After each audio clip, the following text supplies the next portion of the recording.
Hello student, इस video में हम पढ़ेंगे चैप्टर नंबर 8। मेरे पास बुक है क्लास 3 की हिंदी की और चैप्टर का नेम है साहसी बालक। हम इस वीडियो में पढ़ेंगे दो साहसी बच्चों के बारे में। ये दोनों बच्चे किस प्रकार रोहतांग दर्रे की यात्रा करके आते हैं और इसी का वर्णन किया गया है। इनके इस कार्य से सिद्ध होता है कि बच्चे भी जो चाहे वो कर सकते हैं, बड़े बड़े काम कर सकते हैं अगर बच्चे चाहें तो चलिए शुरू करते हैं बच्चों। चैप्टर नंबर 8 है ये। संगीता केवल 7 वर्ष की एक छोटी सी लड़की थी और उससे कुछ ही बड़ा था उसका भाई रुपेंद्र। वे हिमाचल प्रदेश के कुल्लू जिले में रहते थे, जहां से रोहतांग दर्रा अधिक दूर नहीं था।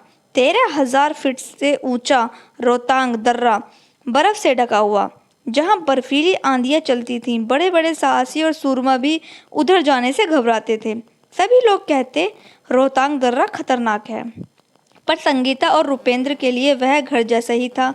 वे रोज वहां खेलने जाते और जमीन पर पड़ी बर्फ को उठाकर गेंद की आकृति में एक दूसरे पर फेंकते, यानी गेंद के बर्फ के गोले बनाते और एक दूसरे पर फेंकते। इस तरीके से वो खेलते थे।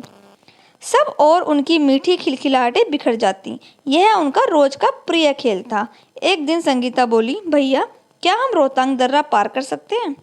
रुपेंद्र के चेहरे पर आश्चर्य का भाव था। बोला, बड़े बड़े हिम्मती स्केटिंग वाले तो हिम्मत कर नहीं पाए, और हम पता है कितनी मुश्किलें आएंगी। हम तो बर्फ में दब ही जाएंगे। अगले पेज पर आ जाइए। पर संगीता की उत्सुकता बड़ा भाई रुपेंद्र समझे बगैर ना रह पाया। बोला, तो क्या तुम चाहती हो कि हम रोहतांग दर्रा पार करें? पर रास्ते में जो मुश्किलें आएंगी, क्या उन्हें बर्दाश्त कर पाओगी? रोगी तो नहीं? संगीता ने हंसकर कहा, नहीं, बिल्कुल नहीं रोंगी। तो अब चलें। फिर एक अनोखी पर्वतारोहण यात्रा शुरू हुई। ऐसी ऐसी यात्रा जिसमें दो छोटे छोटे बच्चों को प्रकृति के भीषण रूप से टक्कर लेते हुए अपनी हिम्मत और बहादुरी की विजय पताका फहरानी थी।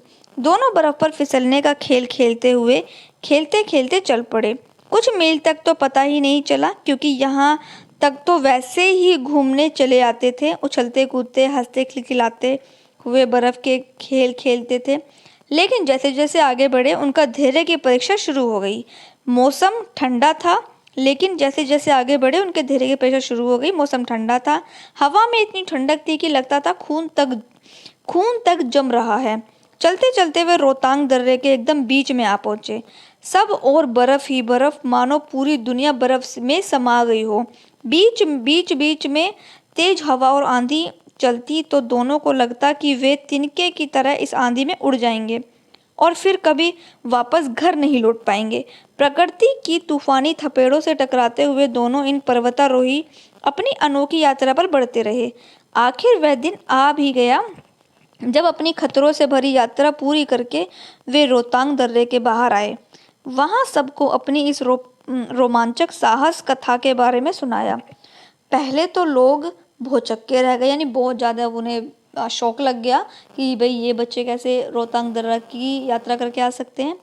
फिर हुलस कर लोगों ने उन्हें कंधों पर उठा लिया, फूलों की मालाएं पहनाई। देखते ही देखते वे बालक जनता के लाडले और दुलारे हो गए।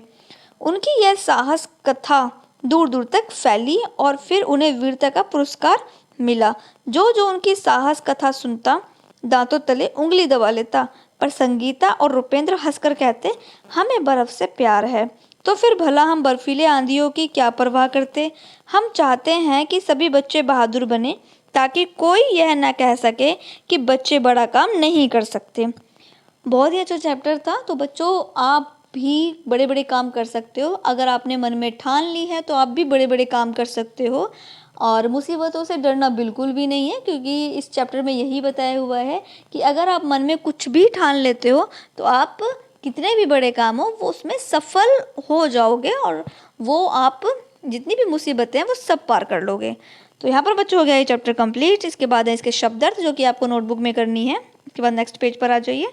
कठिन शब्द आपको नोटबुक में करने हैं। इसके बाद है निम्नलिखित प्रश्नों के मौखिक प्रश्न हैं, जो कि मैंने सामने आंसर में लिख दिए हैं, वहां से आप पूरे कर सकते हैं। दोनों बच्चे कहाँ के रहने वाले थे? कुल्ले जिले के।